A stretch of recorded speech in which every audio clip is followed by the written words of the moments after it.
Buenas tardes con todos. Vamos a empezar.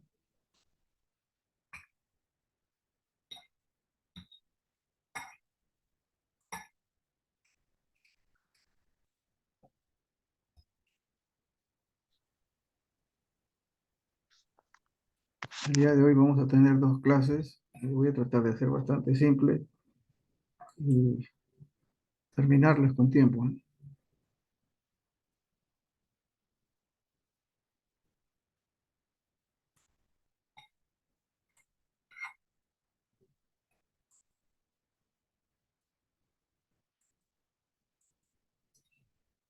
¿Pueden observarla?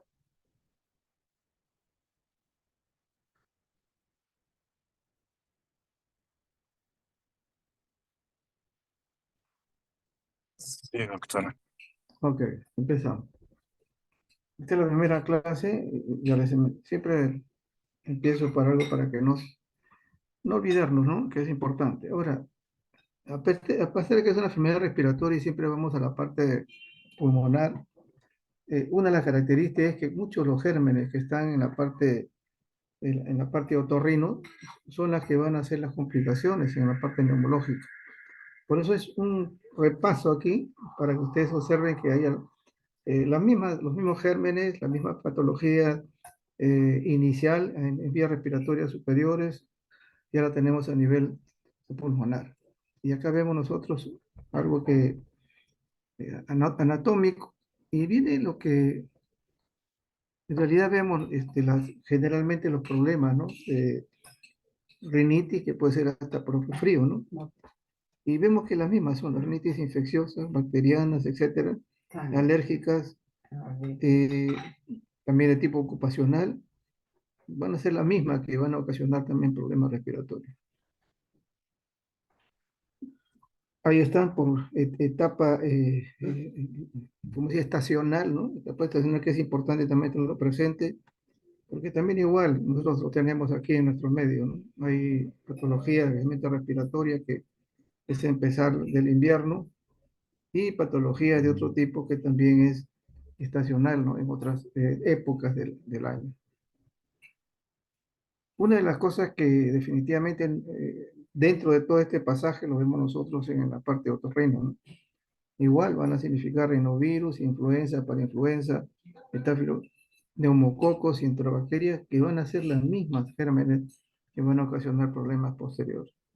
Y aquí podemos nosotros tener quizás los primeros qué es lo que piden los médicos, ¿no? Generalmente, aparte de la biografía, y sí que es un proceso que definitivamente depende de la edad o se puede repetir, ¿no? Que a veces hay personas que por problemas alérgicos repiten y luego se contaminan.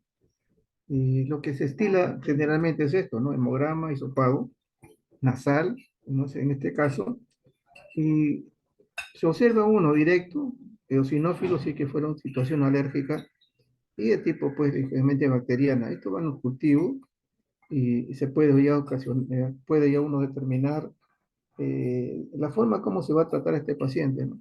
Bueno, igual que en el aparato respiratorio, en el bronquio, y también el directo, es la necesidad también de ver ácaros, ¿no?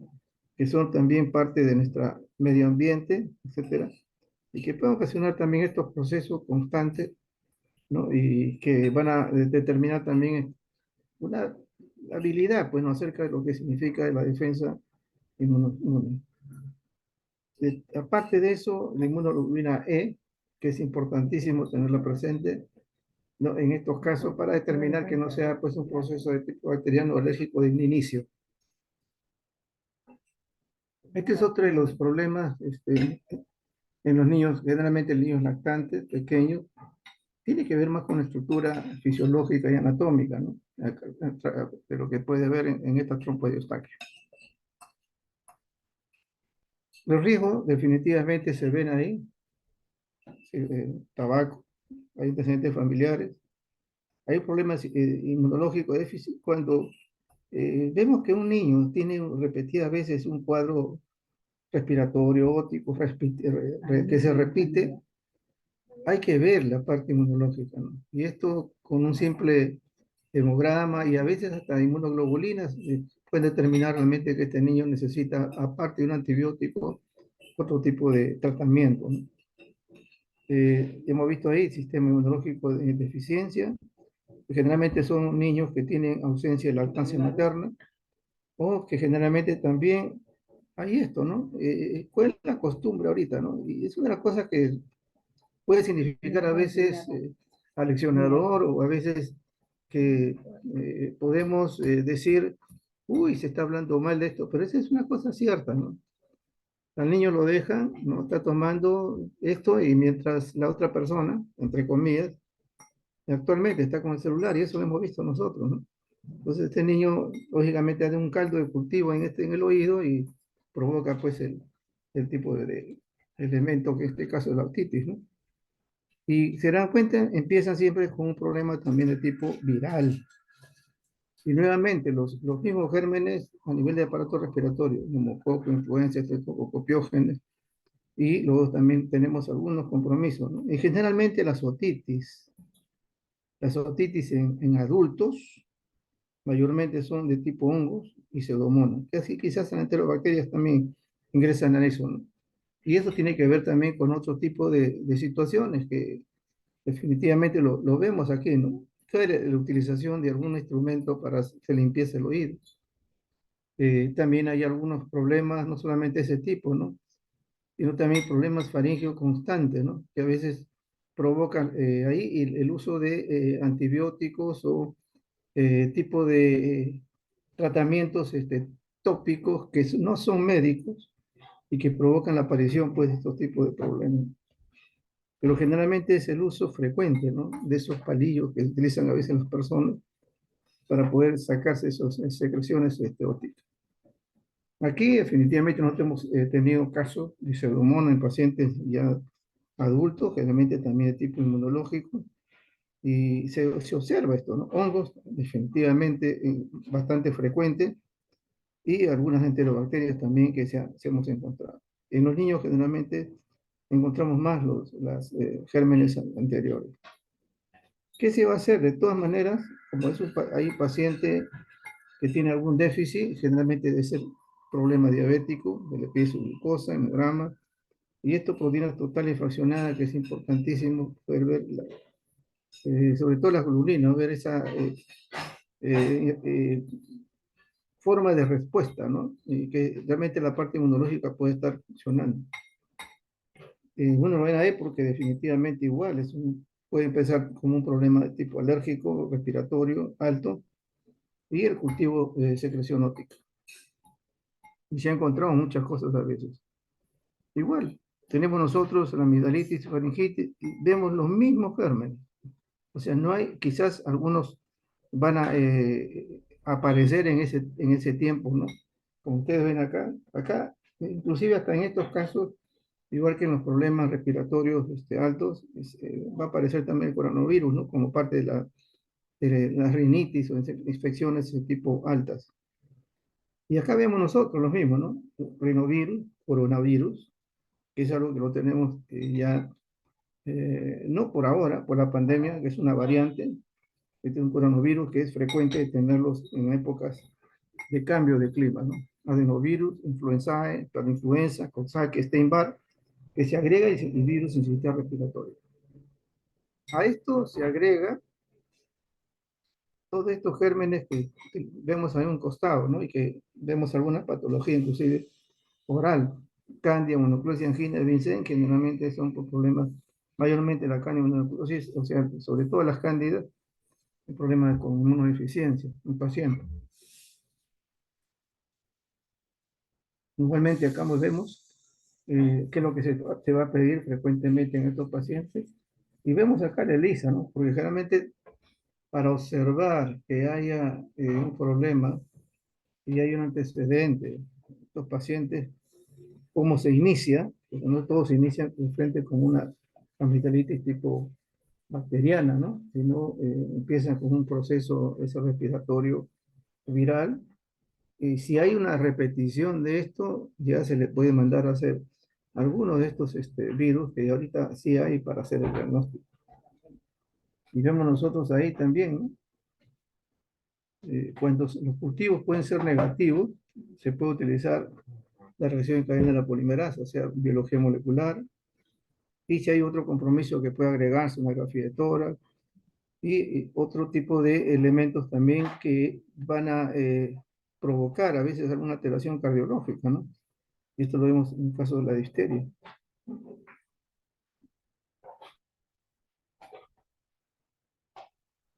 Tenemos algunos gérmenes, nada más para verlo.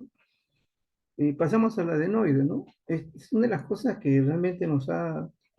nosotros hemos visto casos de adenoides hasta en niños con bastante edad, ¿no? O sea, generalmente esto decimos, pues, niños pequeños, de edad escolar, pero hemos visto a niños un poquito mayorcitos, ¿no? Con esto, y que el problema era siempre procesos respiratorios altos y como una nariz tapada que le llaman ellos, y cuando se hace el examen encuentran pues que la adenoides todavía persiste, ¿no?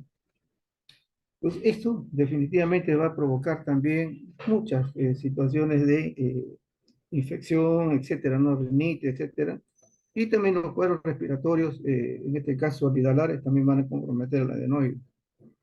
En esto igual, se va a tener que utilizar el hemograma, porque es una repetición, y en algunos casos, para proveer esto, también se va a hacer algunos cultivos o biología molecular para determinar si esto es un germen que se repite constantemente. Y como generalmente aquí también, igual que la amigdalitis, que generalmente hay un germen que es frecuentísimo en este tococo, se le va a hacer ASO. Y siempre las proteínas para evaluar el nivel de protección o inmune, ¿no? En este caso. De manera, podemos decir, de manera muy directa, ¿no? Porque si no, habría que manejar y hacer las inmunoglobulinas, que es prueba ya electroforética. Ya entramos a otra área que realmente es importante. En la epiglottitis también, inflamación aguda de las estructuras supraglóticas. Y acá sí, definitivamente hemos visto estos casos en casos en emergencia, niños que realmente bastante comprometidos, y el germen frecuente en caso de los niños es el Haemophilus influenza de tipo B. En adulto, el mismo epiglottitis puede significar esto. También los gérmenes, si ustedes se dan cuenta, neumococo, estreptococo, estafilococo, catarral, Klebsiella pneumoniae, etcétera. O puede ser por procesos también que no tienen que ver con bacterianos, pero que son frecuentes en los pacientes, generalmente adultos. Y definitivamente siempre hay que hacer su hemograma, siempre hay que establecer un cultivo. Si no es posible aislar el germen, siempre es una biología molecular para determinar que sea un proceso, ¿no? Generalmente de tipo viral. Y un gran directo que es, frecuentemente lo piden, ¿no? Porque los cultivos siempre van a demorar. Entonces, un gran directo de esa zona, ya el médico, en este caso el pediatra, ya se orienta, la sospecha, frecuencia, la edad, temporal, etcétera. Y esto ya puede determinarse, poder manejarlo, ¿no? Porque la mortalidad, a pesar de todo, llega hasta un 7% en los niños, ¿no? No se trata de manera bastante inmediata, porque provoca ya no solamente problemas locales, sino dificultades respiratorias. El CROP o laringotraqueobronquitis también es igual, es una obstrucción subglótica laringe frecuentemente viral, ¿no es cierto? Y dentro de esto, que a nosotros nos interesa definitivamente, aparte de la clínica, también muerte la temporada, que es para influenza 1, 2 o 3. En segundo lugar es el virus respiratorio sincitial, y luego la influenza B, adenovirus, rinovirus y coronavirus. Entonces vemos que prácticamente, si aquí en el poliotitis la mayor frecuencia de hemófilos influencia tipo B, aquí en el CROP la mayor influencia de frecuencia es para influenza 1, 2 o 3. Igualmente se tiene que realizar estos elementos y determinar también porque este es un proceso que va a obstruir la vía, como está la situación del AGA, ¿no? Aparte de los cultivos de inmunoglobulina E. Pero vemos que son los mismos gérmenes. O sea, no es una cosa que uno puede decir, esto empezó ahí. Ahora, y esto es llevarlo siempre de la parte superior a la parte ya netamente pulmonar. Y referido a que algunas enfermedades de ahí en niños sí son bastante graves y que definitivamente va a dificultar la parte respiratoria. Por lo tanto, hay que considerar sobre todo esas dos últimas, ¿no?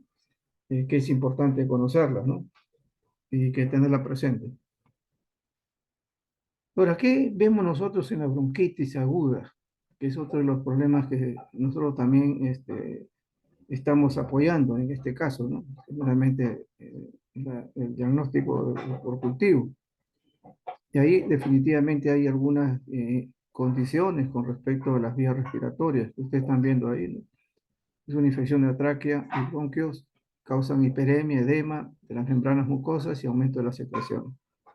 Y ven ustedes, ¿después de qué? Rinovirus, coronavirus, adenovirus, hemófilo, neumococo, estafilococo aureus. Y pues también en este caso, por esa razón que no se puede descartar los problemas de tipo respiratorio alto, ¿no? Porque también agentes físicos, químicos, el polvo, alergenos, productos químicos, productos de limpieza y el humo de tabaco. Entonces, todo es un componente diverso, pero la mayoría de casos son los mismos gérmenes, ¿no? Que las vías respiratorias superiores. La duración debe ser menos de 3 semanas para decir que es aguda. Ahora, hay dos situaciones que sí se observan, ¿no? Una bronquitis aguda no complicada y otra complicada. Y si uno se da cuenta, cuando uno está con tos y ustedes están en el lapso de ¿cuánto tiempo tiene? 2, 3 semanas. Pues no nos mandan a nosotros a hacer el descarte de una bronquitis común y silvestre, ¿no? Sino lo que el médico siempre le va a pedir, aparte de eso, tuberculosis. O sea, en la bronquitis, por la manifestación y la tos que hay frecuente, el médico siempre ve esos 3 semanas, para él la sospecha mayor es la tuberculosis. Pero no siempre, ¿no? Ahora, tenemos nosotros que de todas maneras, si ustedes se dan cuenta, es inmunocompetente. ¿Por qué? Porque no se puede estar repitiendo un cuadro constantemente, sino vigilar la parte inmunológica. Y a veces conozco, ¿no? Casos a veces de pacientes en los cuales se le hace todas unas pruebas, ¿no? Pruebas no solamente de proteínas, sino también para ver cómo está la su hemoglobina, etcétera, etcétera, todas esas cosas, ¿no? Y a veces descubren que realmente hay una situación ahí no muy agradable en caso de los niños o adultos. Acá generalmente no hay fiebre en la primera, no hay comorbilidades y generalmente es adulto joven, ¿no? Puede ser adolescente, etcétera, también, con otro proceso de tipo alérgico. Y ellos generalmente van a esto, ¿no? Solamente hemograma, cultivo y radiografía de tórax, para observar que no haya, ¿no? Un compromiso también a nivel respiratorio, ¿no? A nivel pulmonar. Pero sí es complicada que haya generalmente en la comunidad estamos hablando de adultos mayores, etcétera, donde hay problemas no solamente respiratorios, cardíacos, etcétera, hay una deficiencia en muchos aspectos, ya se observa otras cosas, ¿no? Y acá definitivamente van a ser más cosas que se van a tomar y siempre se va a tener que determinar que haya necesidad de hacer su glucosa, porque la inmunodeficiencia es una de las frecuencias que tenemos nosotros como epidemia y la diabetes. Entonces, esas son las cosas que también tienen que determinarlo, porque esta es una inmunodeficiencia. Productos tóxicos, si hay posibilidad de hacer eso, y ver que no ven otras causas, el médico ya determinará que hay que hacer algunas pruebas, ¿no? De toxicología, por no mencionar nombres, y de todas maneras hay que hacer el AGA, ¿no? Porque ya estos procesos ya pasa como si fuera un proceso asmático. Cuando hablamos de tóxicos, recuerden que tiene que ver no solamente situaciones de drogas o medicamentos, sino también del medio ambiente, ¿no? El cigarrillo es una de las cosas que hay que determinarlo de todas maneras, no con pruebas, sino también hasta con la historia clínica. La bronquitis crónica, cuando se habla de bronquitis crónica, se está hablando de POC. Hay una relación entre ambos, ¿no? Y definitivamente, y la conjunción con el enfisema, ¿no? En este caso pulmonar, por esa razón que se juntan estas dos cosas, ¿no? Mucosa bronquial inflamada por el irritante, la mucosa produce moco como defensa, y esto también es cierto. A veces los primeros esputos son para eliminar de carga en el tubo respiratorio, ¿no? Pero cuando ya la proliferación bacteriana es mucho mayor, ya esto ya no es más que defensa, sino con mayor complicación. Dice, la mucosa se hipertrofia y una reacción inflamatoria, bronquios se obstruyen, una típica tos de fumador, ya constante, ¿no? Enfermedad, es una enfermedad, ¿no? Definitivamente que se repite, ¿no? Y son consecutivas en el año. Ahora, igual, o sea, podemos empezar con estas situaciones de problemas del fumador, etcétera, o cualquier otro tipo de elementos tóxicos, igual se complica, ¿no? Y igual vemos los mismos gérmenes, usted ve influenza, neumococos, rinovirus, adenovirus, etcétera, y podemos contaminar a otro tipo de elementos también, ¿no? Que son la situación atípica. Pero es lo mismo, por esa razón hay que tenerlo presente en estos casos, pero determinar si hay alguna situación de comorbilidad es lo mejor.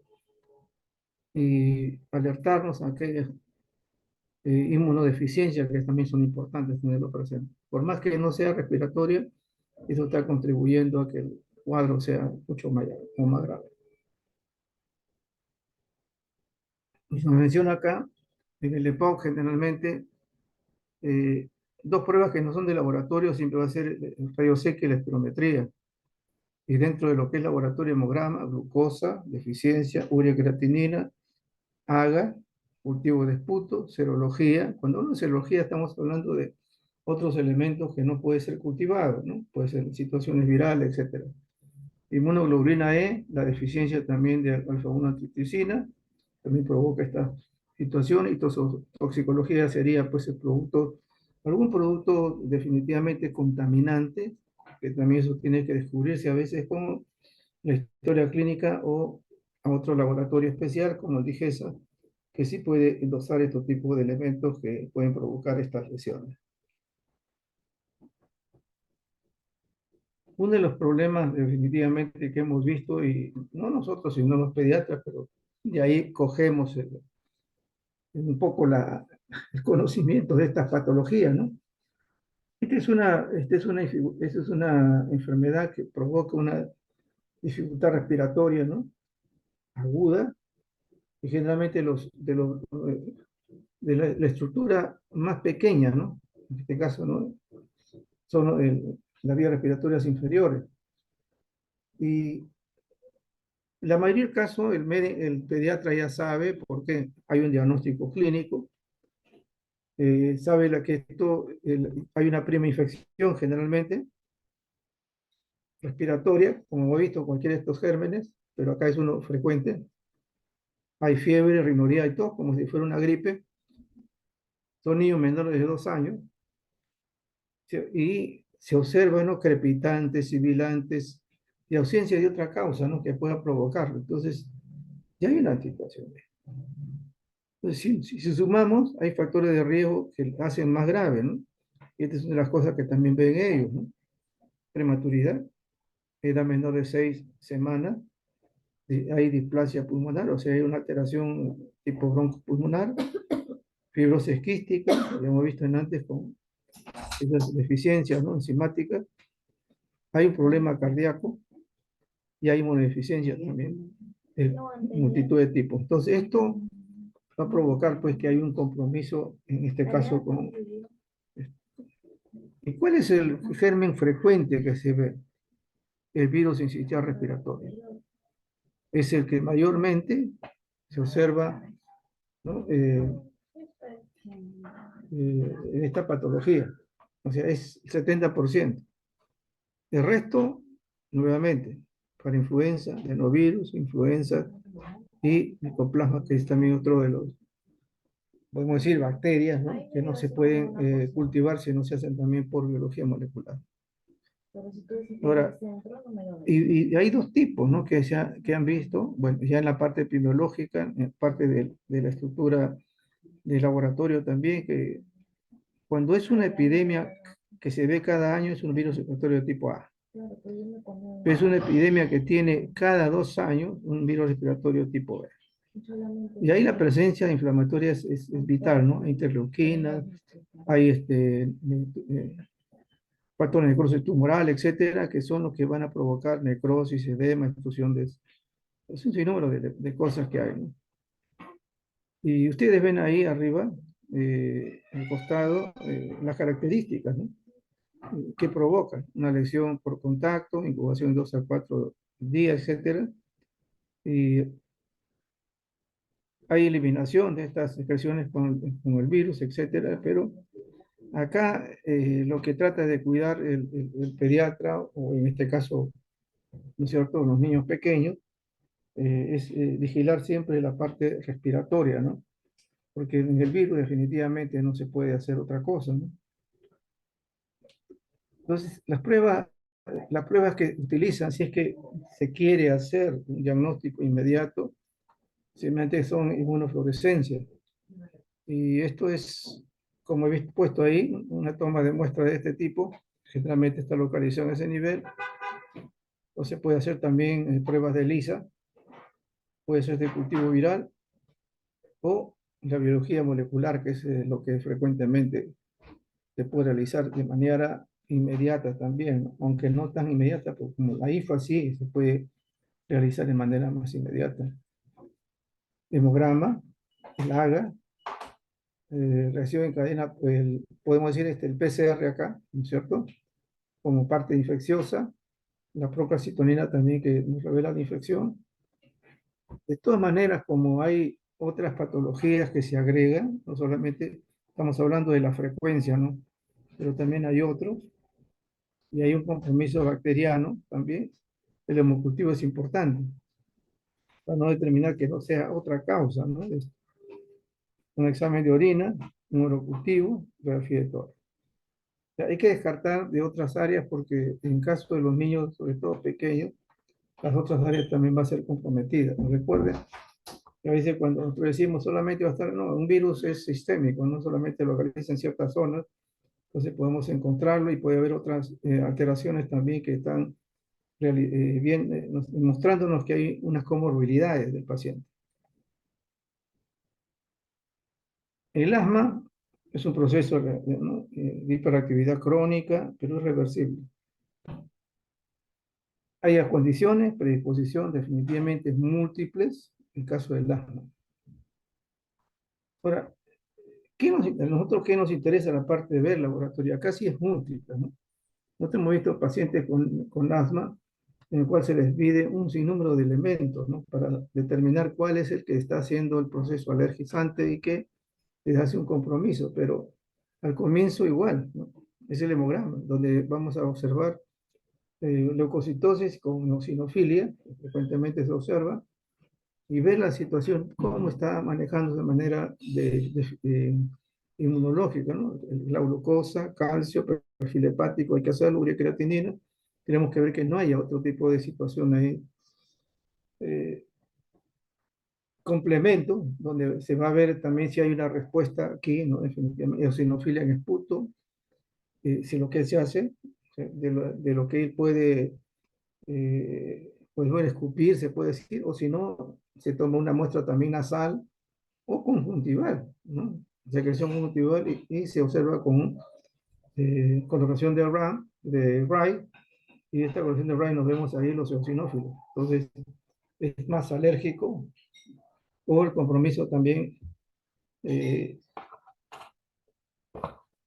de ácaros u otro elemento que definitivamente está provocando toda esta respuesta, ¿no? A veces un reactante, a veces refractaria.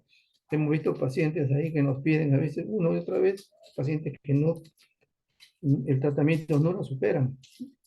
Algunos trágicamente y otros pasan a veces 1 o 2 meses dentro del hospital hasta que pueden superar estos cuadros, ¿no? Asmáticos.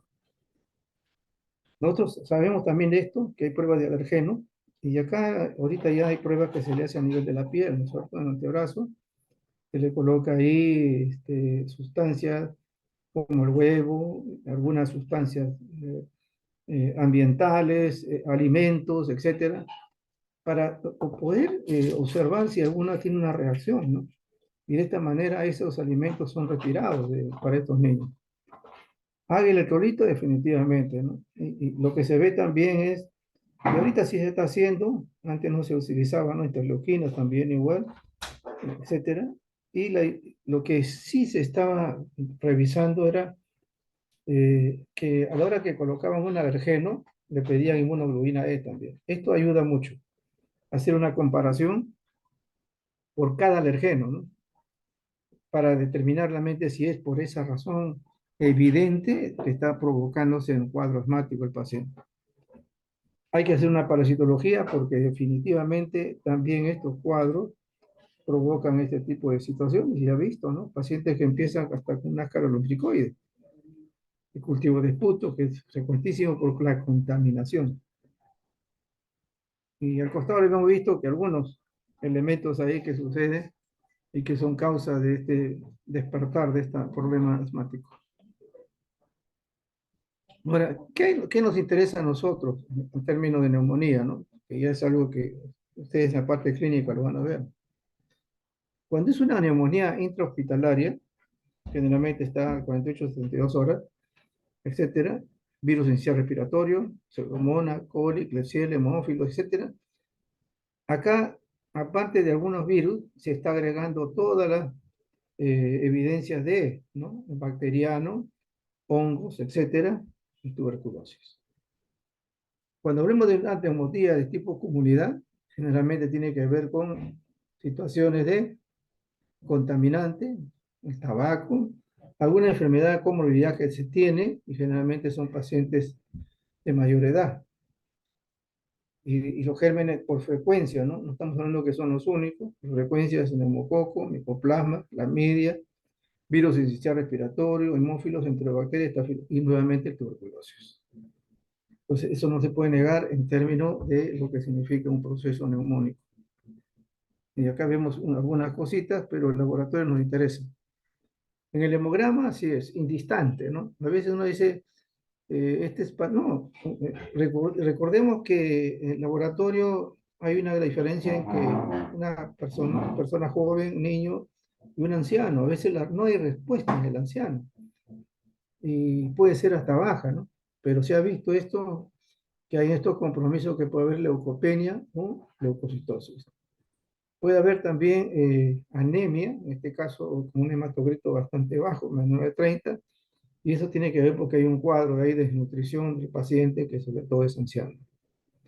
Glucosa, definitivamente hay que pedirlo en todo momento y ver las comorbilidades. Hay creatinina, podemos ver realmente que en algunos casos hay una deficiencia también y hay un compromiso renal. Como ya hay un compromiso respiratorio, siempre suave y electrolitos, cultivos de SPUT, se hace acá GRAN y BK. Acá definitivamente el BK es lo que va a mandar mucho de estos cuadros que puede estar dentro o fuera del hospital, ¿no? Si hay un derrame, en este caso, se va a hacer el estudio citoquímico y el cultivo. Y de todas maneras, como hay un compromiso ya no solamente localizado, sino también de manera sistémica por un compromiso de otro tipo, etcétera, y despertar a veces de dónde viene el germen, también es otra de las cosas que se hace, sobre todo en los pacientes de edad, el homocultivo es vital. Nuevamente he puesto el derrame. Serología generalmente se hace a dos tipos de gérmenes, ¿no? Porque no se hace cultivo, el micoplasma y legionela. Y la biografía de tórax. Entonces vemos que hay una situación ya se maneja de acuerdo al cuadro, ¿no? No tiene una estandarización. Solamente mencionarle del SARS-CoV-2 que también provoca biorrespiratorio, ¿no es cierto? Y hay un coronavirus tipo beta que es el grupo de mayor riesgo, el patógeno, generalmente es causante, hasta ahora los hay, ¿no? Pero no está bien limitado, ¿no? Es el SARS y el MERS. Estos generalmente son problemas, síndrome respiratorio grave.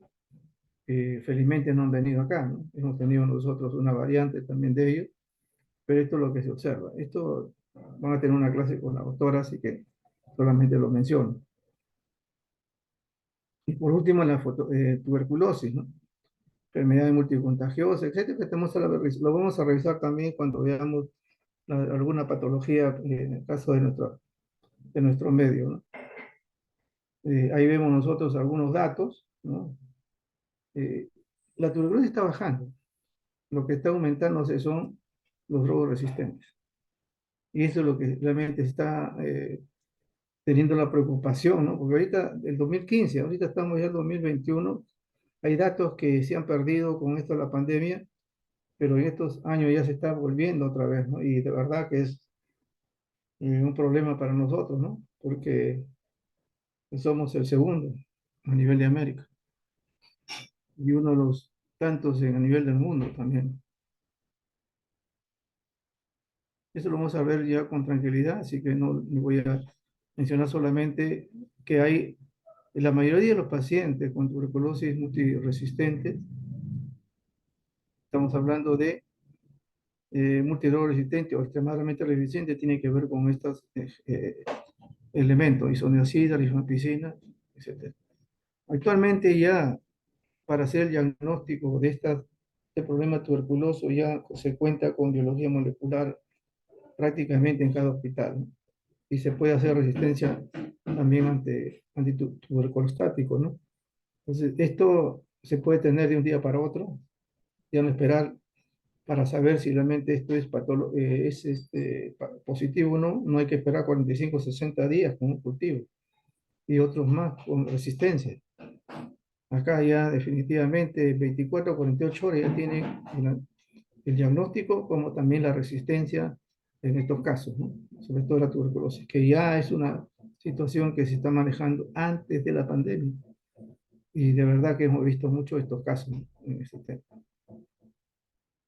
Y solamente mostrarle, ¿no? ¿Qué cosa se tiene que utilizar, ¿no? Hemograma, velocidad, beca en esputo, el PPD, cultivo de esputo, biología molecular, que es lo que se está haciendo actualmente, cultivo del derrame pleural, el test de ADA, beca en orina. Y una de las cosas que me llama la atención es que antes de la pandemia estábamos viendo ya varios casos con beca en orina, ¿no?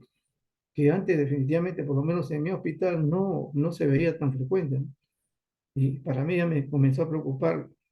El problema es que apareció la pandemia y ya no se pudo, ¿no? Por lo menos en este caso, puede revisar estos pacientes. Pero habíamos visto ya varios casos, ¿no? Durante el mes. Ya para mí era una situación de preocupación. Beca en líquido cefalorraquídeo, porque también no solamente es pulmonar, ¿no? La tuberculosis, extrapulmonar, hay que hacer una radiografía de tórax, y siempre los complementarios hay que hacer. Una de las cosas que sí podría decirle después de tantos años en esto es, cuando vean un cuadro que se repite, hagan un bazar. O sea, no se agreguen solamente a las cosas específicas, ¿no? No, este respiratorio que hace pelo, no, hagan un basal. Basal significa hemograma, glucosa, urea, creatinina, examen de orina, lo basal. Eso va a ayudar mucho a ver que de repente hay otras situaciones que no estamos pensando y que pueden ser coadyuvantes de estas patologías frecuentes.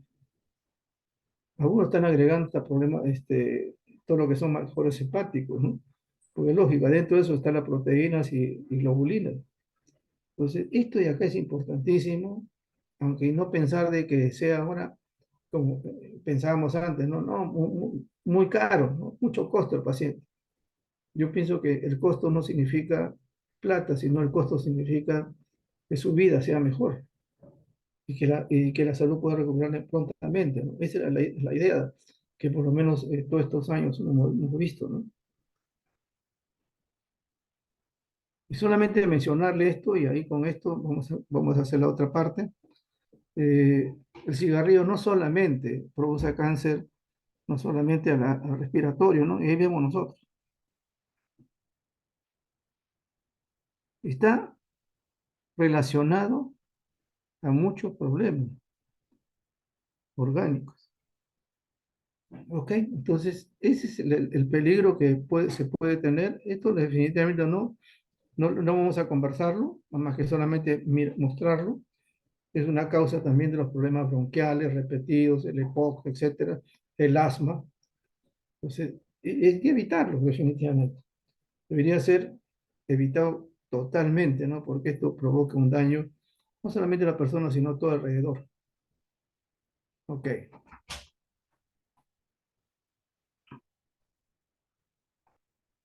yo sé que me gustaría hacerlo más corto, pero vamos a ver algo más, ¿no? No se preocupe.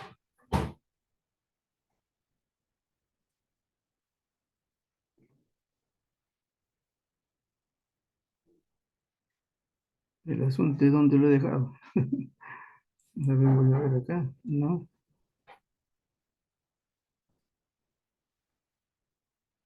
a ver un ratito.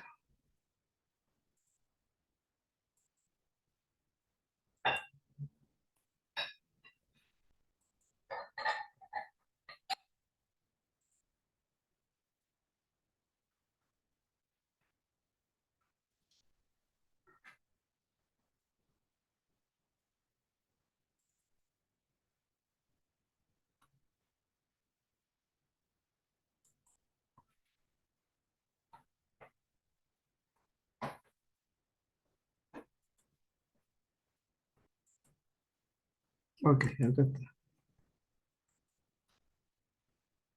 Eh, Después de esto va a haber una reflexión, ¿no? Sobre el examen.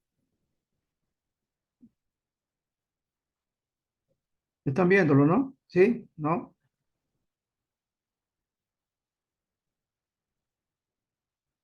Sí, doctor. Ok, tiene que decirme así porque si no sigo de largo, después me dicen que no. Bueno, recuerden, céntrese en la parte respiratoria, lo que son los exámenes de laboratorio.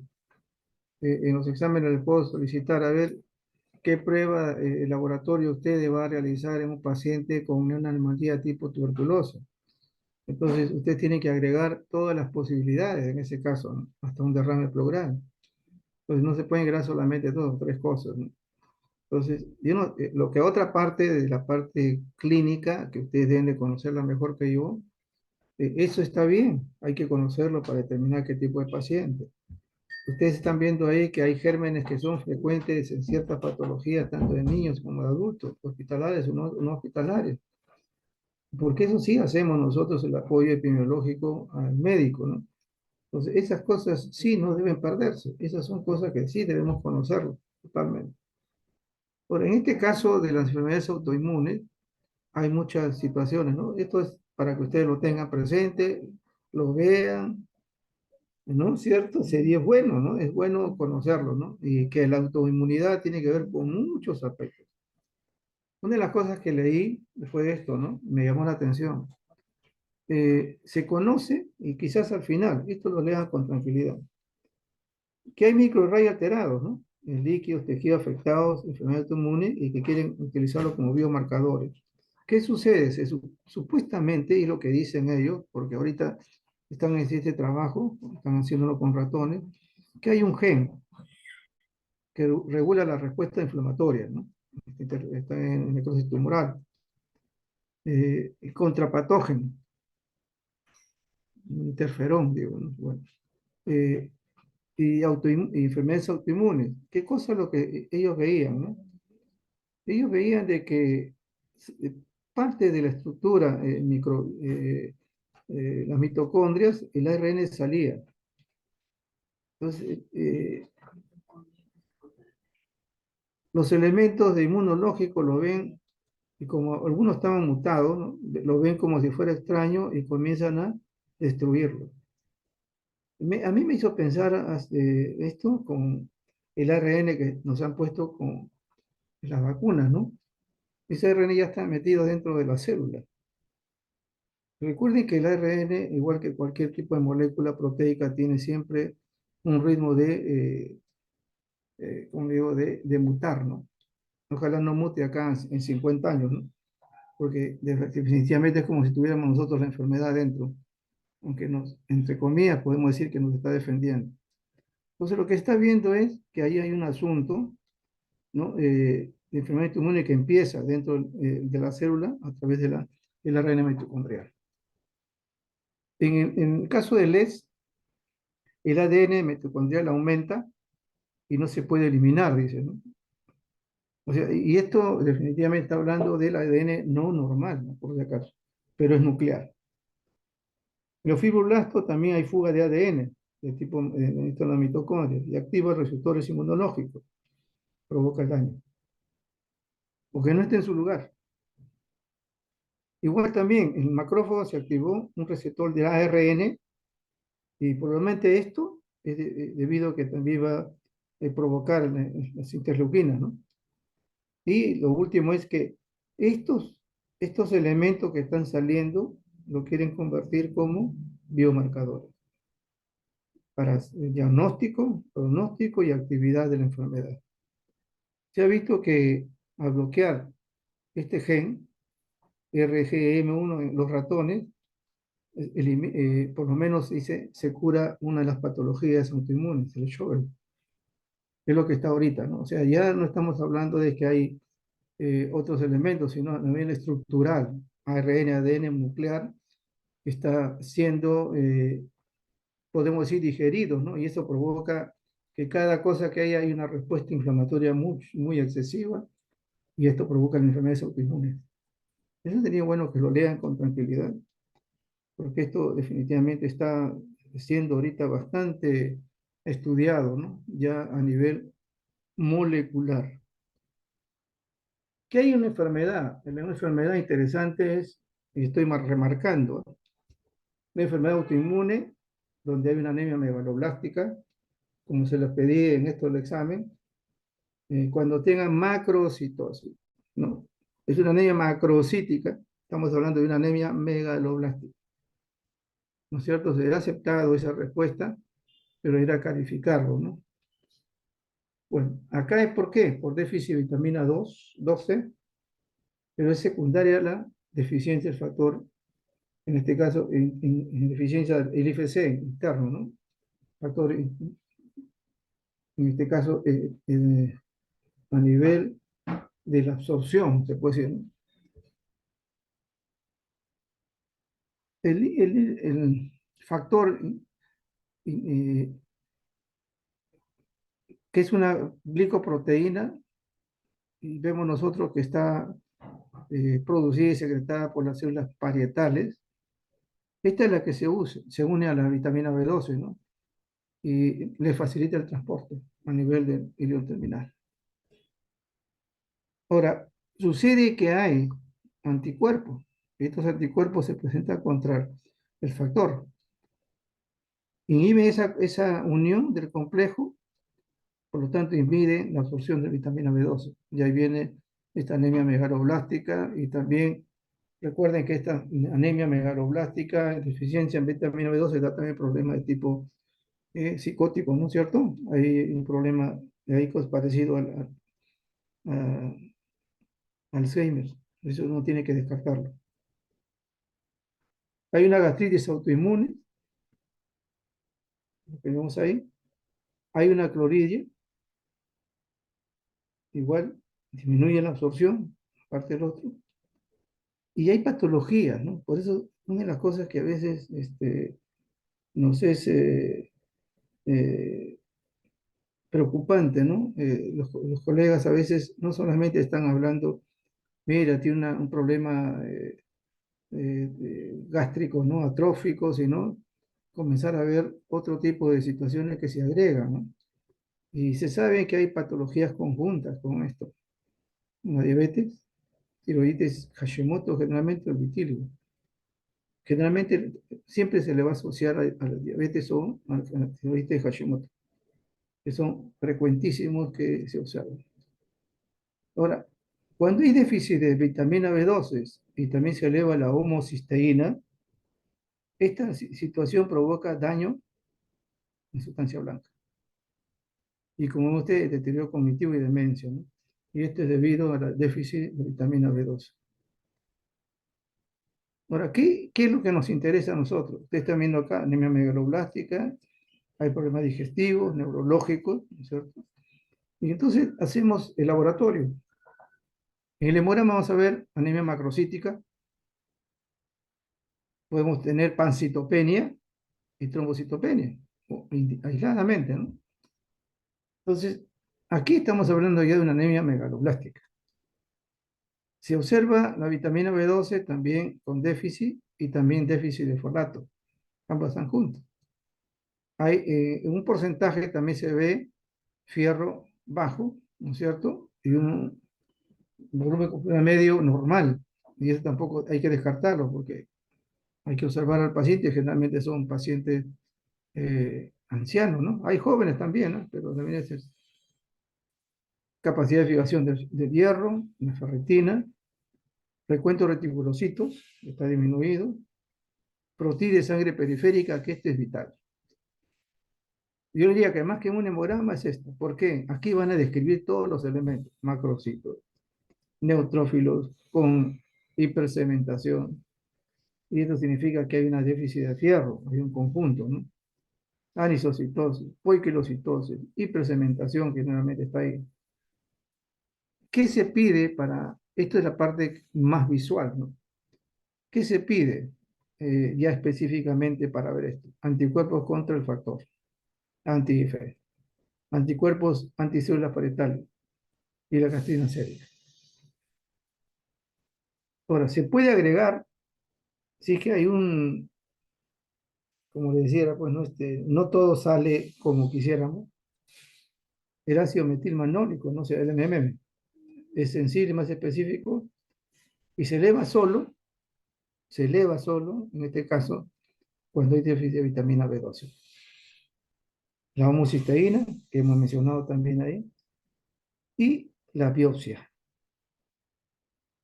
Y una endoscopía donde vamos a ver que hay una atrofia a nivel gástrico. Esto es lo que observamos nosotros, ¿no? Uno saca al costado, etcétera. Son normoblastos y la hipersegmentación neutrófila. ¿Qué otras pruebas más se pueden tomar? Aunque no es tan frecuente, pero igual se puede utilizar, ¿no? Más importantes son las otras. Y dentro de todo esta es ver de todas maneras las hormonas tiroideas. ¿Por qué? Por la frecuencia tener relación con la tiroiditis Hashimoto. El Guillain-Barré, que también es otra de las patologías que hemos tenido en estos años anteriores, algunos casos que quisieron negarse, pero estaba ahí. Es una neuropatía inmunomediada postinfecciosa. Se dice que hay un mimetismo molecular, ¿no? Entre la estructura neurológica y el germen. Dentro de esto, el Campylobacter, citomegalovirus, el Epstein-Barr, micoplasma, influenza. Todo esto van a significar a veces que aparecen semanas para luego establecerse como un síndrome de Guillain-Barré. En el brote de Zika que tuvimos hace, me acuerdo, de hace 2 años más o menos, se describieron muchos casos de Guillain-Barré, igual que el Campylobacter. Y acá hay una cosa interesante, ¿no? En esto, ¿dónde más se agregaba el Campylobacter, ¿no? Que nos hemos olvidado muchas veces? Es en el pollo, en el pollo. ¿Qué otra una cosa que se debe hacer, ¿no? A veces lavamos el pollo y esa misma mano no la lavamos y estamos transmitiendo el Campylobacter a otros alimentos. Y luego vienen los compromisos, ¿no? Entonces, siempre se está estilando que el pollo debe ser lavado, la que se consume, pues, en nuestra casa muchas veces y que la compramos en el mercado, ¿no? Ya viste que hay mucha contaminación en Campylobacter en nuestro medio. Entonces hay que lavarlo con cuidado, quizás con guantes esos que utilizamos para las prácticas. En mi caso, a veces acá utilizamos la sal, ¿no? No se puede utilizar otra cosa más, pero eso ya un poco nos limita la proliferación de esta bacteria, ¿no? Y eso es importante tenerlo presente.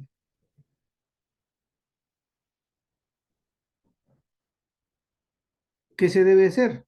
Generalmente en este caso de la patología, no del germen, que podemos hacerlo, ¿no? O sea, que para poder hacer un epidemiológicamente de dónde viene, podríamos hacer un cultivo, pues, de estas piel, ¿no? Piel de las aves, hacer un frotis de eso, inclusive observarlo en un gran. Entonces sería interesante, ¿no? Y ojalá se pueda realizar esto a nivel práctico, ¿no? Con todos ustedes.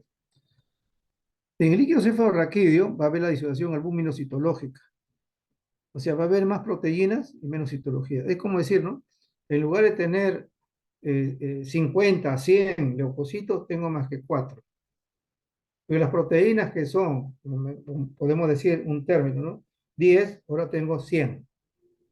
Hay una discordancia, porque si la proteína es tan elevada es porque hay una reacción inflamatoria. Sin embargo, no sucede. A eso se llama disociación. 2 semanas después, el inicio de los síntomas. Un hemograma puede mover nosotros leucocitosis y el AGA, porque hay un compromiso, recuerden que en Guillain-Barré hay un compromiso muscular que puede provocar también un problema respiratorio, el AGA es normal. No hay un compromiso interno, sino a nivel externo, ¿no? Y de todas maneras hay que investigar el HIV, el botulismo, miastemia o cualquier miopatía de tipo tóxico.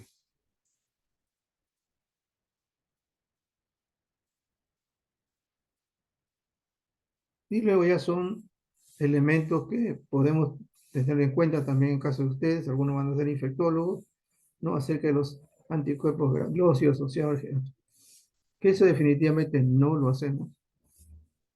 Los primeros sí. Por eso que con la clínica y las primeras elementos que ustedes tienen ahí, descartando los otros, el médico dice es una Guillain-Barré. Porque la parte clínica es importantísima aquí.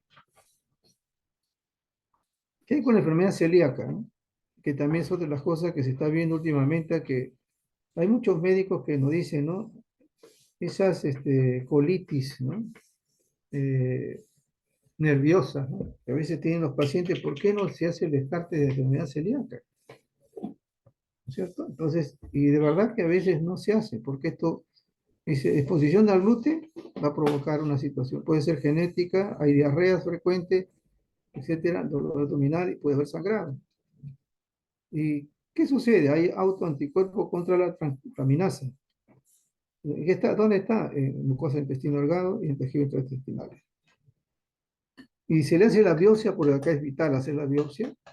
Se ven atrofia de las velocidades, hiperplasia de las crisis y delgado, que este es el estándar de oro. O sea, la biopsia es lo que va al diagnóstico de enfermedad celíaca. Pueden haber muchas cosas ahí, etcétera, pero esto es lo que es importante. Entonces, ¿qué se hace, no? La biopsia, por eso le estoy diciendo, ¿no? En este caso, ¿no? De las velocidades, para eso. Puede significar deficiencia pancreática, enfermedades de Crohn, etcétera, etcétera, etcétera. Pero ¿cuáles no son ya los elementos de diagnóstico a nivel de laboratorio? Ahorita uno se está hablando mucho acerca de uno de ellos, ¿no? El anticuerpo transglutaminasa tisular, utilizando la inmunoglobulina A, ¿no es cierto? Que son a nivel digestivo. Enzima, etcétera, esto es lo que vamos a ver. La gliadina y anticuerpos anti-endomicio, o lema. Estos dos de ahí miden el daño tisular. ¿Ok? También podemos hacer anti-gliadina, anti-reticulina, etcétera, etcétera, podemos hacerlo. Y luego también, aunque uno de ellos no son tan, por ejemplo, uno de ellos no son tan eficientes, pero siempre se debe utilizar conjuntamente, en este caso el ARA, ese es importante tener presente, ¿no es cierto? Y determinar que pueden ser estas tres primeras, ¿no? Las que pueden ser utilizadas. Como complemento, porque esto tenemos que ver el hemograma, porque va a haber anemia del paciente, no hay absorción, hay problemas de diarrea, no solamente coge la parte de esto, sino los elementos que está consumiendo también. Puede haber una leucopenia, trombocitopenia, ¿no? O sea, la triada, ¿no? En este caso. Prueba de la función, acá me dice, prueba funcional entérico, no tanto las heces, ¿no? Pero es una prueba funcional. Para ver acá si hay pérdida, ¿no? A veces hay pérdida de ciertos tipos de azúcares. También eso ayuda para determinar que hay alguna intolerancia a ese nivel. perfil hepático, de todas maneras, inmunoglobulina A, porque acá estamos utilizando inmunoglobulina A, hay que evitar que sea un déficit, pues, ¿no? Con inmunoglobulina A, hay que ver un examen de orina, la genética, etcétera. Pero principalmente lo que se hace es prueba funcional en heces, el hemograma, el perfil hepático y inmunoglobulina A. Pero nuevamente, estoy marcando ahí que hay dos elementos importantes para determinar daño tisular y el diagnóstico es biopsia. Y acá solamente le estoy mostrando un trabajo que está haciendo actualmente y lo que le mencionaba, ¿no? La primera, esta, la transglutaminasa tisular, es la que están ahorita, lo han valorado y que es muy buena, y esto para evitar, sobre todo, cuando son niños, evitar la biopsia. O sea, están utilizando ese tipo de anticuerpos, ¿no? IgA, para hacer el diagnóstico. Y han visto que hay definitivamente, este es dato de, por si acaso, del 2023, ¿no? Está trabajando con un tipo de pacientes, le he puesto ahí para que ustedes busquen, inclusive hasta en la revista, para que se den cuenta. En la artritis reumatoidea, acá definitivamente hay una enfermedad inflamatoria, destrucción articular, puede ser extraarticular también, etcétera, ¿no? Y vemos nosotros algunas situaciones también que pueden desencadenarlo. Hay una exposición, porque no se sabe definitivamente a qué se debe. Algunos están pensando, como te mencionan antes, ¿no? Tiene que ver con algún daño mitocondrial ahí, que sucede a la salida del ADN y el ARN. Hay un componente genético, factores ambientales, virus, y uno de los virus que se está viendo mucho es el Epstein-Barr, aparte de los otros, ¿no? Pero el Epstein-Barr. De la bacteria Salmonella y Yersinia, y acá un poco era también que se menciona también el estreptococo beta, ¿no? Como una reacción también a eso. Y definitivamente hay otros inmunocomplejos dirigidos de vitamina G y a la M, a la A, D y la M. Y hay otros aumentos, ¿no? Con los de la patología. Ahora, ¿qué cosa nos ayuda a nosotros? Velocidad, PCR, generalmente esto lo utilizan mucho los reumatólogos, ¿no? Con esta. Pero hay dos que le ayudan, y hay que hacer los dos, porque definitivamente uno puede decir, pero ¿por qué uno que es mejor? Los dos siempre es bueno. Factor reumatoideo y anti-PPC, que es ahorita se me dio el nombre, ¿no? Bueno, anti-PPC. Ah, citrulina. Yo siempre le decía citrulina, para no decir péptido, citrulina. Anticuerpo contra citrulina, ¿no? Ese es el importante. Ahora, ¿por qué razón? Hay un ANA también, un 25%, y el hemograma, ¿no? Hay una edemia leve, eosinofilia, puede haber trombocitosis. Cuando hay trombocitosis, el problema es este, ¿no? Cuando no hacemos otro, decimos solamente el diagnóstico, no vamos a ver la situación del paciente. Acá, ¿por qué se debe hacer estas pruebas, ¿no? Hemograma? Porque si tenemos trombocitosis, es mal pronóstico del paciente. Ahora, hay dos consideraciones, ¿no? Nosotros tenemos factor reumatoideo alto, estamos hablando nosotros que la artritis es agresiva y de mayor mortalidad. Si hay definitivamente un factor reumatoideo con anticitulina alto, estamos hablando que son lesiones gravísimas. Y si agregamos el PCR, estamos hablando que esta inflamación no solamente, sino es constante, destructiva. O sea, no solamente estamos hablando de diagnóstico, sino también las cantidades están revelando el daño, están revelando también compromiso de vasculitis, están revelando que hay extraarticular, están revelando un mayor compromiso de mortalidad, las cantidades. No es solamente decir, este es el diagnóstico. El diagnóstico está arriba. La otra nos está revelando que el daño, gravedad o destrucción articular. En el lupus, enfermedad multisistémica igual, en mutación, etcétera, eso no, definitivamente. Una de las cosas que también, ¿por qué se observa más en mujeres? Es el incentivo de las hormonas femeninas. hay afectación, ¿no es cierto?, sistémico, etcétera, leen con tranquilidad ustedes, ¿qué se debe pedir? Y acá sí es típico, ¿no? Que la mayor frecuencia de casos que hemos visto nosotros de lupus tiene la triada, anemia, leucopenia y trombocitopenia. La triada, frecuente. Quizás en otra puede ser, pero que es frecuente. Una velocidad, sí.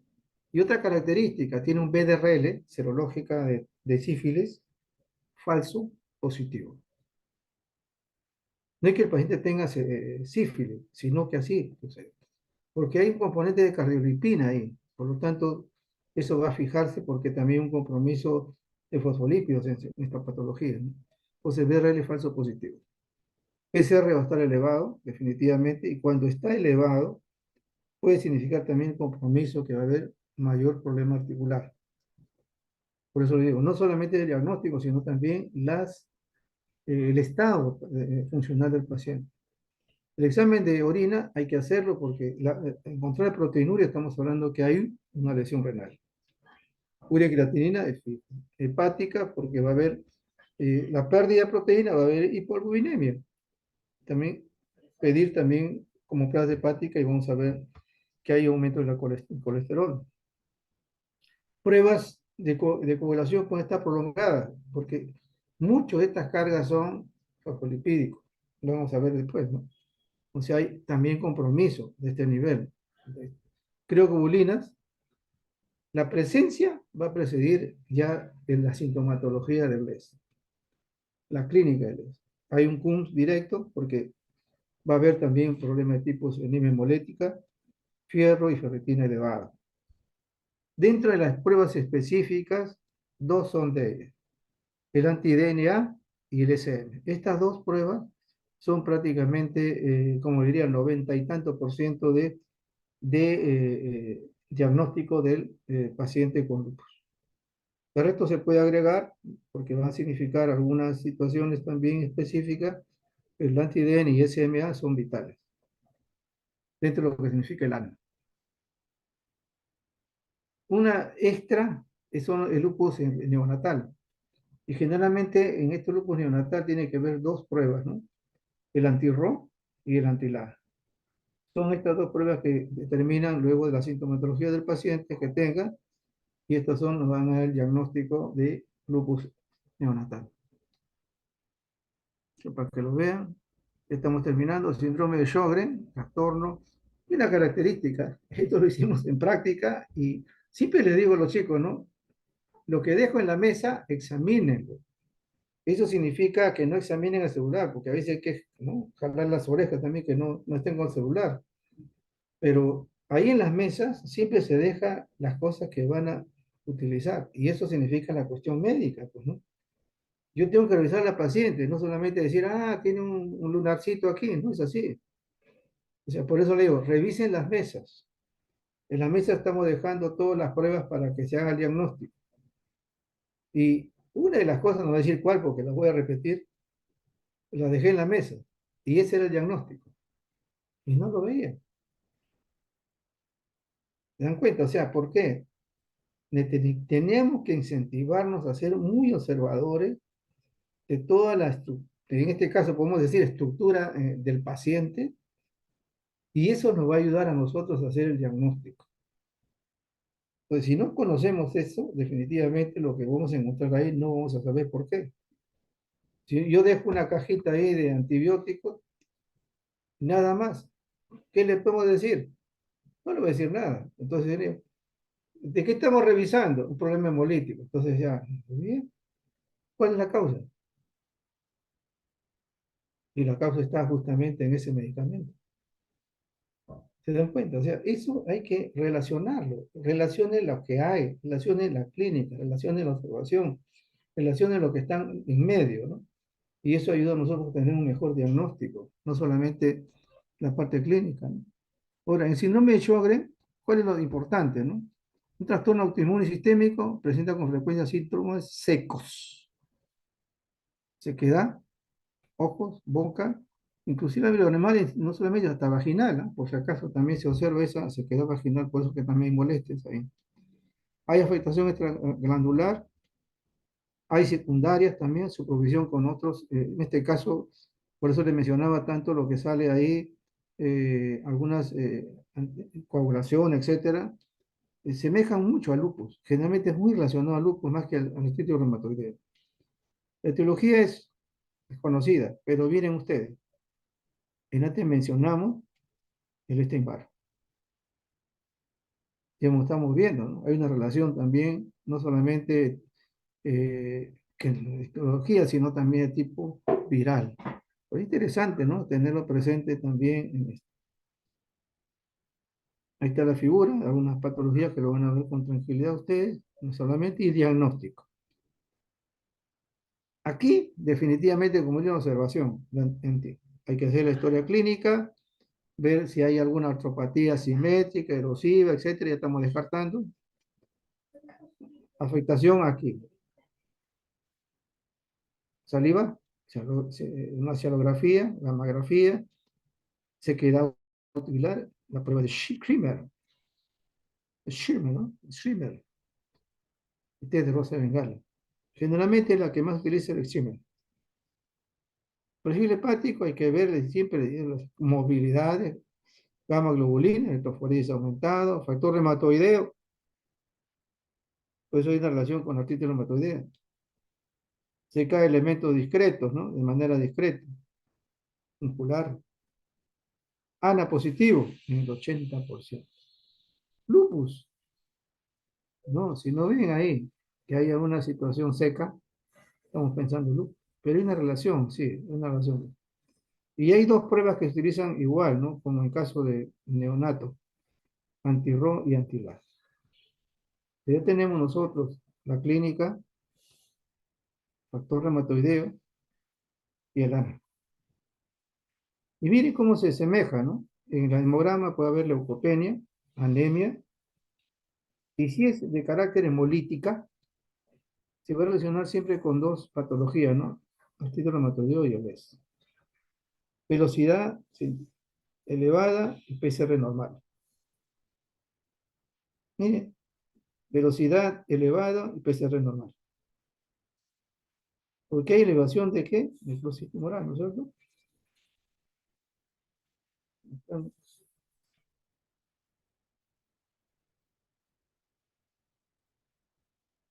Elevación, a ver, vamos a poner acá, me parece que acá ha habido un error. Vamos a poner acá IFM, ¿no? Así nomás tipo 1 que lo inhibe. Y aquí, por ejemplo, es con lo que vemos. Esto, por ejemplo, crioglobulina lo vemos en el ES. Y ahí, o hipocromentemia, estamos hablando. Por eso digo, muy relacionado está, ¿no? De factor necrosis tumorales eso. En la crioglobulina, que frecuentemente la vemos en el ES con frecuencia, nos está relatando en este caso, en estos pacientes, vasculitis y también que proceso de aparición un linfoma o hay una relación con el hepatitis C. Hemos visto ahorita que era el Epstein-Barr. También la hepatitis C está relacionado. Da mucho cuadro porque la hepatitis C también está relacionado también con la parte inmune hepática, ¿no? Entonces, no se puede descartar esta situación también con estas patologías. Y vamos a terminar. Enfermedad múltiple, etcétera. Lesiones inflamatorias a nivel de las placas, sustancia blanca, etcétera, cerebral. Desmielización, etcétera, ¿no? ¿Qué nos interesa a nosotros? Y ustedes ven con toda la tranquilidad. Hay síntomas, tenemos que ver con esto. El líquido cefalorraquídeo en esclerosis puede ser normal o puede haber leucocitos aumentados, mayormente de tipo linfocitos. No son muchos, pero hay presencia. O sea, más de 5 estamos hablando de patológico. Y acá no hay que determinar que sea tuberculosis, ¿no? Porque generalmente cuando hay linfocitos decimos tuberculosis. Hay hiperproteinorragia, también hay, pero no mucha. Estas son dos características. Luego hay un aumento de la consciente albúmina del líquido cefalorraquídeo sobre albúmina en suero. O sea, hay un aumento de ese cociente, ¿no? Y hay la presencia también de la cantidad de inmunoglobulina. Todo eso nos está diciendo que hay una síntesis intratecal. No es externa. Se está produciendo. Se hace, y este sí es el diagnóstico, ¿no? Se hace el examen de líquido subarraquídeo, sistema, se encuentra cuántas oligocanales de IgG en el líquido subarraquídeo, mayor que en el suero. O sea, hacemos esto y encontramos estas bandas, estamos diciendo, este es un clorosis múltiple. Estamos hablando de laboratorio, no estamos hablando de la sintomatología, que hay que hacer electroencefalograma, hay que hacer esto, tac, no estoy hablando de eso. Estamos hablando exclusivamente de... También hay anticuerpos anticardiolipina, si se dan cuenta, cardiolipina, lupus, etcétera. Antifosfolipídico, el síndrome antifosfolipídico, anti-RO y anti-ADN, SS, RO y anti-ADN también igual. Pues son enfermedades autoinmunes, no podemos decir nosotros que es solamente se va a dar en ellos nomás, ¿no? Y este es el último, antifosfolipídico. ¿Cuál es la característica? Enfermedad autoinmune, sistema en el desarrollo de trombosis venosa arterial durante el embarazo, asociadas a anticuerpos antifosfolipídicos. Esa es la característica. Si es una persona que tiene frecuente embarazo, hay que pensar en eso. Y hay problemas también de trombosis. Son dos cosas importantes. ¿Qué es lo que va a ayudar a hacer el diagnóstico en estos pacientes? Recuerden que esta enfermedad hay muchas cosas de lupus. Entonces hay una relación por eso. El anticuerpo es anticardiolipina, ¿ok? Por eso que está el BDRL falso positivo en lupus, porque tiene cardiolipina dentro de su elemento de diagnóstico de la sífilis, que no tiene que sífilis. Anticuerpo antibeta 2 glicoproteína y la anticoagulante lupus. Estas tres hacen el diagnóstico de esta patología. Aparte de, hay que hacerle pues pruebas de, y esto lo vamos a ver acá, ¿no? Esto solamente estoy mostrándole, es algo engorroso. No sé si por acá lo he visto, allá, acá lo último. Entonces hemos visto estas tres cosas, que son el diagnóstico, pero en un hemograma vamos a encontrar trombocitopenia y anemia hemolítica. Las pruebas de coagulación, igual que el lupus, ¿no? Están prolongadas. Pruebas renales, va a haber compromiso. Marcadores hepáticos hay que hacerlo. Hay alteraciones endocrinas también igual, ¿no es cierto? Hay infecciones por virus y bacterias. Esto muy relacionado pues a estos dos virus, Epstein-Barr, a todos ellos, ¿no? Y esta patología también está relacionada al linfoma, adenocarcinoma de mama, pulmón, anticuerpos contra la hepatitis C y ANA positivo. Lo mismo que todos son autoinmunes, pero a nosotros nos interesa que en este caso vamos a encontrar principalmente estos tres elementos de laboratorio, un hemograma y pruebas de copulación. El antecedente de embarazo y trombocitosis, ¿no es cierto? Trombos a nivel periférico. Entonces, esto es importante que lo tengan en cuenta, sobre todo en estos casos de estas pacientes. ¿Ok? Bueno, yo he querido terminar esto, estamos exactos, pero recuerden algo, o sea, acá hay que leer la parte de esto, ¿no? Pero váyanse al diagnóstico. ¿Sí? En el examen ha habido bastantes errores, ¿no? Y es subsanable. Tampoco se ha terminado las cosas. Y les he dicho, y les vuelvo a insistir, lean las historias clínicas. Y no le estoy tomando semiología ahí, ¿no? Que si pongo semiología y el cuadro definitivamente sería demasiado, ¿no? Pero sí estoy tomando pruebas de ahí que he retirado. Y igualitas, iguales, ¿ah? No, ni siquiera he cambiado los números. Y eso indica, pues, falta de estudio, falta de dedicación. Y una de las pruebas que realmente me llamó la atención fue esa prueba en la cual era necrosis tubular aguda, que está también en sus cuadros. Por eso revisen todo. Y uno de los indicadores es cilindros epiteliales. Uno de los indicadores, aparte de la densidad, ¿no? Pero ese indicador bastante de una necrosis tubular son cilindros epiteliales. Eso está en sus trabajos. Así que yo les exhorto, todos nos equivocamos, hasta nosotros también, en los primeros exámenes estábamos así como, ¿no? No teníamos tantas evidencias. Antes no era marcar como muchas veces lo hacemos, ¿no? Sino ahí también teníamos que llenar algunas cosas o suponer lo que podía ser, ¿no? O sea, no es una novedad, pero esto nos ayuda a nosotros a tener un poco de ligereza también. Y lean bien las preguntas. Otra de las cosas es, no necesitamos sacarnos 20 no 30, ¿no? Sino hay que leer bien las preguntas. Y hay preguntas que estaban ahí diciendo, y sin embargo marcamos otras cosas. Laboratorio de las historias clínicas, las pruebas que están revisando, en esta semana van a ser solamente, no sé si van a ser la parte de cardiología, la parte de inmunología, van a revisarlas. Entonces, yo no estoy tomando nada extraño. Y acá le estoy indicando que son las pruebas de laboratorio, que incidan en eso. Y cuando digo diagnóstico, es el hallazgo, ¿no? Las otras son pruebas complementarias. Tienen ustedes lupus, celíaca, etcétera. Y lo último que hemos revisado acerca, y hay características para ello.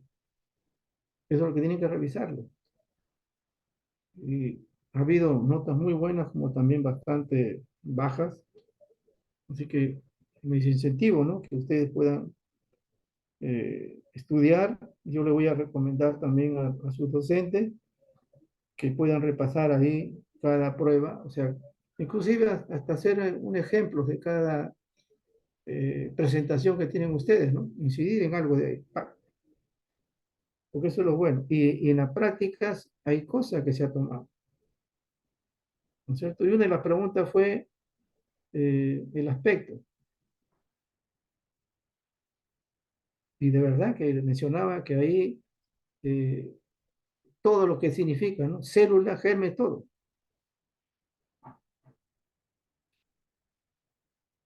Y la última era densidad, densidad baja. Nada más era eso. Postenuria o densidad baja. No había otra cosa, porque estamos señalando cosas ahí. Y no tienen por qué llenar, ¿no? No hay necesidad de llenar cosas ahí. Solamente demostrar eso, sí puede. Y eso está en lo que hemos revisado. Están en las clases de teoría. Entonces, por eso estamos empezando ahora este nuevo módulo 2. Y le estoy indicando acá, revise el laboratorio. ¿Ok? Revise el laboratorio. Y en las prácticas estamos empezando a hacer otro tipo de cosas. Vamos a hacer eh, la parte inmunológica. Hay unos cuadros ahí, hay tolerancia a la glucosa, hay unas consideraciones ahí, pero ya ustedes también tienen que, yo como le digo, voy a conversar con los colegas, que ustedes también tienen, doctor, podemos hacer un pequeño repaso de este tema interesante. ¿Qué elementos son para diagnosticarlo? ¿No? Y acá estamos revisando solamente esas partes, si no uno se quedaría ahí 80 horas para hacerlo. Así que adelante. Acá no hace terminado y ya depende ahorita en el segundo de ustedes, netamente. ¿Ok? Buenas tardes.